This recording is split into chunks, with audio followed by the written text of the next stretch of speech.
Bueno, el estudio se basó en analizar esas dinámicas que tienen los agronegocios de banano en el Magdalena, particularmente las comercializadoras internacionales, en el rol que juegan en conectar a los productores de la fruta de banano con los distribuidores en el mercado internacional y en ese papel, en esa dinámica, cómo median los estándares de sostenibilidad de la agroindustria como una manera de asegurar efectivamente la sostenibilidad a lo largo de la cadena de valor.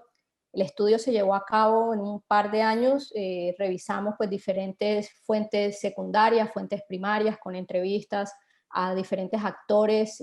no solo empresariales, sino también de las certificadoras, Fairtrade, Global Gap, Rainforest Alliance, Infoam, y el Global Banana Forum también nos dio sus apreciaciones al respecto. Y con este análisis de corte cualitativo y cuantitativo pudimos establecer como uno de los resultados que los criterios que realmente aseguran la sostenibilidad se aglutinan básicamente en la dimensión socioeconómica de estos estándares. Tradicionalmente la industria había pensado que lo ambiental era como lo más preponderante. Cuando uno pues escucha sostenibilidad inmediatamente asocia con lo ambiental, y lo que nuestro estudio demuestra es que lo que más pesa en el aseguramiento de la sostenibilidad son los componentes sociales y económicos. Ahora, esto guarda una enorme relación con la dinámica del cultivo de banano. ¿Por qué? Porque en estos momentos hay, digamos, un debate muy grande en torno a los precios. Es un tema muy discutido hoy en el ámbito del negocio internacional de banano. Y digamos lo que nuestro estudio revela es que es necesario también un ajuste de estos precios que permita tanto a productores como demás actores de la cadena realmente tener un negocio sostenible en el mediano y largo plazo. Entonces, Clever, en esas dos ideas fuerza, digamos, resumen nuestros hallazgos cuando analizamos la sostenibilidad en la cadena de valor de los negocios de banano del Magdalena. Claro, cuando habla sobre los ajustes de precios, obviamente estamos hablando del precio fruta, el precio caja para el Sí. productor, porque generalmente hay varios ciclos dentro del negocio del banano que van añadiendo precio hasta que llega obviamente al consumidor. Pero hay, lamentablemente, la política de los retalieros, de los minoristas gigantes en Europa, es bajar el precio al consumidor sacrificando la rentabilidad o la sostenibilidad del productor latinoamericano o el acopiador de su negocio. Así es, Clever. De hecho, en lo que sucede en otros negocios es que a medida que se va avanzando en la cadena de valor en los diferentes eslabones, se va agregando valor y eso se traduce en el precio. Y curiosamente en la industria del banano no sucede eso, es como una destrucción de valor, si lo queremos poner en esos términos, porque finalmente hay unos grandes retailers en los mercados de destino, principalmente en Europa y Estados Unidos, que tienen el banano como un producto gancho, por así decir, como el producto de que si el consumidor encuentra el banano barato, ergo los demás productos son baratos. Entonces, mientras no cambie esa percepción de la fruta en los mercados de destino, no va a ser posible esa agregación de valor. Entonces, claro, si los retailers imponen un precio y un precio bajo para ellos poder venderlo barato a sus consumidores finales, pues lo que se ve aguas abajo de la cadena es un ajuste a la baja del precio y el que paga las consecuencias, infortunadamente, es el primer eslabón, que son nuestros productores, y especialmente los productores pequeños. En el caso del Magdalena, a diferencia de otras zonas productoras de banano, hay mucho productor pequeño, productores que tienen 5 hectáreas, 10 hectáreas. Imagínese usted, Clever, productores con 5 o 10 hectáreas de banano con unos precios bajos, realmente están en la declive en estos momentos y la manera que han tenido para salir adelante es con certificaciones que incluyen precios premium, que ese es también otro hallazgo importante de la investigación, y es que certificaciones como Fairtrade y las certificaciones orgánicas que tienen un precio premium al productor son las que están salvando el mercado del negocio bananero para los pequeños productores. Sí. Juliet, como para darle una contextualización a nuestros seguidores de la página de facebook.com Banana Export, usted habla de pequeños productores. Generalmente esto desmitifica un poco de que el negocio bananero en Colombia o el negocio bananero en Guatemala y Honduras son de las grandes transnacionales. Usted acaba de señalarme que hay pequeñísimos productores de 5 o 10 hectáreas que conforman el pool de productores que están proveyendo la fruta a las transnacionales. Así es, Clever. Por eso le decía que es una particularidad del Magdalena principalmente, donde tenemos esos pequeños productores y la manera que han encontrado para hacerle frente al negocio de las transnacionales es agremiarse. Entonces tenemos 6 cooperativas muy potentes que aglutinan a esos pequeños productores y que pueden aumentar la capacidad de negociación frente a ese actor que está en la mitad, que son las multinacionales de banano. Y de verdad que la experiencia de estas cooperativas, digamos, de resiliencia, de generar valor realmente, y la mayoría de ellas trabajan con estos esquemas de fair trade orgánico que han sido, vuelvo y lo repito, la salvación para el negocio bananero de estos pequeños productores. Claro. En el contexto del análisis del trabajo de investigación, ¿qué encontraron ustedes con el famoso cupero, el famoso aguiotista de la comercialización? Aunque generalmente siempre ha sido un mal necesario, pero en algunas ocasiones pues, es el que se lleva la mayor parte del pastel. Bueno, aquí en este caso, como tenemos estas cooperativas que están aglutinando a los pequeños productores, digamos que el escenario es un poco diferente, porque ya no va ese pequeño uno a uno a negociar con la comercializadora, sino es la cooperativa la que negocia con la comercializadora, y en esa negociación pues logran tener algunas condiciones más favorables frente a que si fuese uno a uno cada pequeño productor a negociar. Y además de ello, de destacar del negocio, digamos, del Magdalena como tal, es que las comercializadoras además tienen su brazo social a través de las fundaciones. Entonces,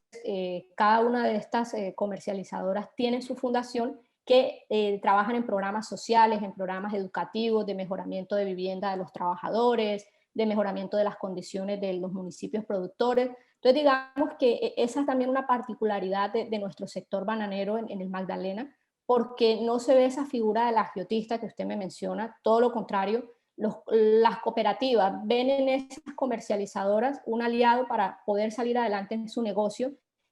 y en esa relación amistosa entre ellos se han dado cuenta que realmente los que tienen que cambiar las condiciones son los mercados destino, los retailers y los comercializadores en el mercado de destino. Entonces, en esa conversación entre la comercializadora y los productores a través de la cooperativa, ellos han podido tener acceso a las condiciones de mercado y digamos que se unen, de ahí de alguna manera se vuelven aliados con las comercializadoras y otros actores para poder generar grupos de presión en los diferentes países consumidores de la fruta, a través de ONGs muy potentes como Banana Link, por ejemplo, y otras que están ejerciendo esa voz por los productores en Alemania, en Inglaterra, en Francia, para que esta situación de los precios finales cambie. Sí, ayer me desayunaba una información interesante respecto al clúster de banano de Ecuador, que estaba totalmente unido con los grupos de presión de la región del banano para realizar una acción conjunta, y conversábamos igualmente con el ingeniero Mejía, Manuel Mejía, que era embajador de Ecuador en Alemania, y hablaba de que se había cursado una comunicación como a 36 organismos por parte del clúster de banano liderados por la Embajada de Ecuador en Alemania, precisamente para trabajar en función de esa concientización a los mercaderes finales. Los que llegan al consumidor está dispuesto, pero son ellos quienes tienen que poner su parte. Clever, eso es muy importante y me hace recordar otro hallazgo importante de la investigación, que pudimos hacer grupos focales con diversos consumidores finales en la Unión Europea, y una pregunta que le hacíamos a ellos era si estaban dispuestos a pagar más por un banano sostenible, es decir, un banano que fuese producido en las mejores condiciones para los trabajadores, sin explotar mano de obra infantil, mujeres, si estaban dispuestos a comprar un banano que respetara las condiciones de vida de estos pobladores, que respetara el medio ambiente, prácticas de conservación, reforestación, bueno, todo ese conjunto de variables de sostenibilidad. Y la respuesta casi que unísona de todos estos consumidores finales era sí. Incluso se aventuraban a decir que hasta €1 iban a pagar por kilo de la fruta. Imagínense usted esa capacidad de pago. €1 cuando estamos viendo en estos momentos precios de 30 céntimos, 40 céntimos, precios finales Entonces, de verdad que no es no es el consumidor final el que es egoísta de no querer pagar más por el banano, es una cuestión de los retailers en su estrategia de mercado, de vender como un retailer de hard discount, de precios bajos. Sí, es una política de precios bajo que ellos la han mantenido durante muchísimos años y es lo que les ha permitido fortalecer y ingresar a los mercados. Pero obviamente esa política está afectando mucho la sostenibilidad del negocio bananero de la región de Latinoamérica. Juliet, en este contexto, ¿cuál es su opinión del argumento del plátano de Canarias? Ahora que se está justamente cursando una ley de seguridad alimentaria en España que obligaría a que los retailers no puedan comprar por debajo del precio de costo más la razonable utilidad que debería tener. Han sido ellos quienes han pedido que se los exectúe, ya que obviamente la banana de Canarias o el plátano de Canarias estaría fuera de mercado. Clever, esto es una discusión que no es de ahora, sino que viene incluso desde la época de las guerras bananeras, de la Banana Wars por allá de los 90, porque siempre ha sido esa postura de los países miembros de la Unión en defender su producción interna, bien sea de Canarias o de los territorios de ultramar. Entonces digamos que hay que poner en contexto que esto no es una dinámica de ahora, sino que trae sus raíces del comercio internacional mucho más atrás. Ahora, en particular hoy, ¿qué opinión merece esto? Clever, estamos en una economía de globalización de mercado. Nuestros países, tanto Ecuador como Colombia, han firmado tratados de libre comercio con la Unión Europea con unas condiciones para el banano, fruto también de esta Banana Wars, también debo decirlo. Entonces, allí, digamos, el llamado es que se respete en juego de hombres de negocios, del buen hombre de negocios, los términos y las condiciones que ya han pactado con nosotros y que nos permiten el ingreso a los mercados de la Unión Europea sin ninguna, digamos, competencia injusta. Esto que plantea el plátano de Canarias, para mi juicio, es un escenario de competencia injusta, de volver otra vez a esas ideas de proteccionismo de antaño, y que no le hace bien a esta dinámica de buen hombre de negocios que han tenido los países, tanto la Unión Europea como Colombia y Ecuador. Lo que se debe proponer allí es mantener el esquema que hay hoy, el acceso con las prebendas arancelarias que tiene nuestra fruta y que el mercado de plátano de Canarias esté en los parámetros del PAC, de la Política Agraria Común, que es como ha estado hasta ahora, y que no ha reñido con la competencia, digamos, directa, por así decirlo, con nuestros bananos. ¿Por qué? Porque son dos condiciones totalmente diferentes. El plátano de Canarias es un nicho de mercado, o sea, ellos no son los grandes productores, su producción no da para abastecer siquiera el mercado español, poniéndolo en contexto. Es una producción muy pequeña, muy local, y España, para poder satisfacer su demanda de bananos, necesita los bananos colombianos y ecuatorianos y de otras partes del mundo. Entonces, yo creo, Clever, que aquí el llamado es que se respete las reglas de juego que ya se habían negociado, que ya se habían charlado y que le bajaron el volumen a ese conflicto que tuvimos por muchos años atrás, precisamente por eso, por querer volver al proteccionismo y a los argumentos de lo nuestro, en el caso del plátano de Canarias, de proteger lo nuestro y algunos temas de nacionalismo, además, hoy en día muy pululantes en la esfera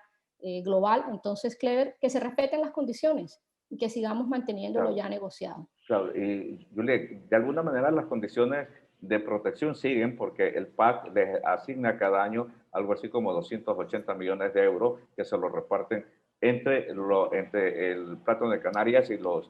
los países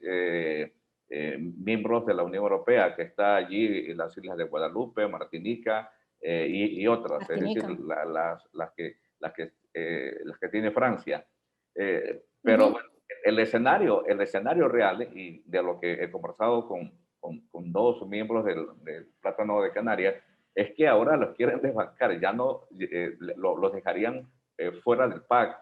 y les quitarían ese beneficio de precio subvencionado que tienen y obviamente vaya, compita con las fieras latinoamericanas que tienen un precio de 60 centavos de euro el kilo, frente a ustedes que producen como mínimo a 90 centavos el kilo. Entonces dicen, nosotros no vamos a poder definitivamente competir, nuestros salarios son más altos, nosotros tenemos como gancho aquí el paisajismo platanero, en el caso de Canarias, que de hecho el plátano entró por allí para después pasar a Latinoamérica. Claro, esa es una situación, digamos, que los productores de plátanos en Canarias están viendo pues amenazada su posición y obviamente pues no tendrían las mismas condiciones frente a nosotros porque son dos mercados de origen totalmente diferentes. Entonces creo que eso va en línea de lo que venías charlando previamente, o sea, que para que sea, digamos, un mercado, una competencia justa entre los dos, que ellos se mantengan en su modelo de producción bajo los términos PAC y nosotros con los términos de negocio que ya hemos negociado previamente con la Unión Europea.